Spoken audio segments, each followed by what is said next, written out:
안녕하세요. 저는 싱프 목장에서 분가하여 졸리비 목장의 부목자를 맡게 된 김동영입니다. 이번 간증을 통해 나의 어떤 부분이 변화하게 되었는지, 왜 부목자가 되려고 하는지 그 동기와 앞으로의 각오에 대해 말씀드리고자 합니다. 지금도 많이 미숙하지만 저는 제 지식과 능력을 믿고 살아가는 이기적인 사람이었습니다. 사실 처음 교회에 출석했을 때 목장에 대해서도 큰 기대보다는 생소함이 더 크게 느껴졌습니다. 하지만 목자 목녀님께서 목원분들을 섬길 때 한 영혼 한 영혼을 진정성 있게 섬기고 품어주셨고, 비친 마음을 느끼며 조금씩 제 마음이 열리는 게 느껴졌습니다. 코로나가 조금 잠잠해졌을 때 목자님 댁을 방문한 적이 있었습니다. 저는 아이들을 놀아주고 집안일을 도와드렸는데 찢어진 벽지와 헤어진 낡은 수건이 기억에 깊이 남았습니다. 싱프 목장의 목자님과 목녀님은 목장 모임 때 말고도 만남이 필요한 목원들을 자주 만나주셨고, 도움이 필요한 영혼들을 돕는 것이 우선순위셨던 것 같습니다. 필리핀에 간다고 말씀하셨을 때도 마찬가지였습니다. 제 상식으로는 이해할 수 없는 섬김들은 제 마음속 깊은 곳에 질문을 던져주었고, 섬김과 예수님을 따라가는 삶에 대해 피상적이었던 마음의 태도가 조금씩 바뀌었습니다. 하지만 변화의 과정이 쉽지만은 않았습니다. 제 마음은 항상 이기적이었고, 저를 진심으로 대해주시는 목자님께는 항상 이기적인 필요에 대해서만 이야기했습니다. 하지만 목자님은 제 이야기를 듣고 헤어질 때 악수를 해주셨던 기억이 납니다. 그날 이후 저는 처음으로 진심으로 회개했고, 제 스스로에 대해 부끄러움을 느꼈습니다.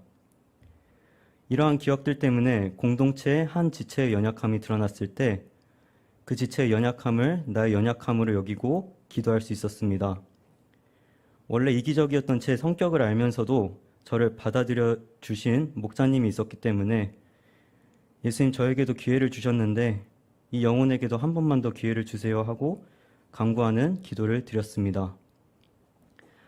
따라서 이름 없이 목자, 목녀, 부목자로 목원들을 오랫동안 섬기는 분들이 너무 존경스럽게 느껴집니다. 또 목장 모임을 할 때 자신의 생활 반경을 내주어야 하는 아이들에게도 많이 빚진 마음입니다.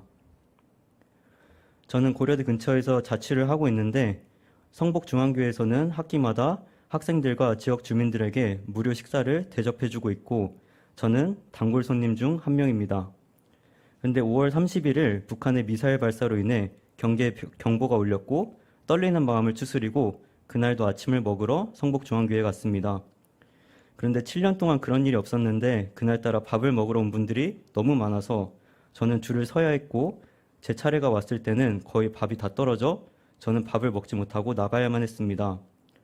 음식을 준비하는 권사님들도 사람이 계속 몰려온다고 당황하셨습니다.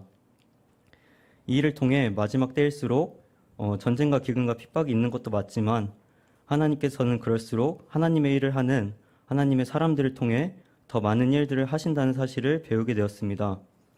따라서 부목자로 영혼들을 섬길 수 있어서 참 감사하고 기대가 됩니다. 제가 출근하는 연구실에서 매일 보는 연구원 동료들도 직장 동료보다는 제게 목양하라고 맡겨주신 사람들이라는 마음이 생겼습니다. 동료들이 좋은 일로 기뻐할 때는 나도 기쁘고, 좋지 않은 일이 생기거나 어려움을 만날 때면 제 마음도 어려워지는 것 같습니다. 앞으로 새로운 목장에서도 새로운 영혼들을 만나고 섬기게 될 텐데, 이정환 목사님, 이민정 목녀님, 그리고 김정아 부목녀님이 그러셨던 것처럼 목원들의 기쁨을 나의 기쁨으로 여기고, 목원들의 슬픔과 어려움을 나의 어려움과 슬픔으로 여기며 목장을 섬기겠습니다. 지금까지 제 간증을 들어주셔서 감사합니다.